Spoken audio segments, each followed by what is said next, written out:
والا ہے۔ آج تمہارے لیے سب پاکیزہ چیزیں حلال کر دی گئیں، اور اہل کتاب کا کھانا بھی تم کو حلال ہے اور تمہارا کھانا ان کو حلال ہے،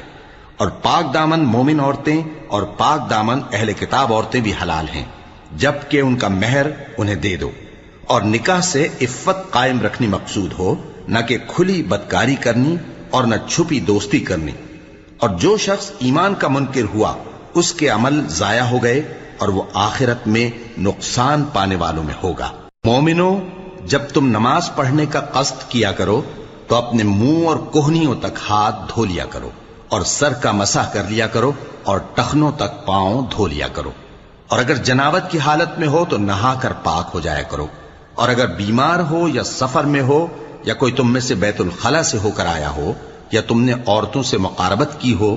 پھر تمہیں پانی نہ مل سکے تو پاک مٹی لو اور اس سے منہ اور ہاتھوں کا مسح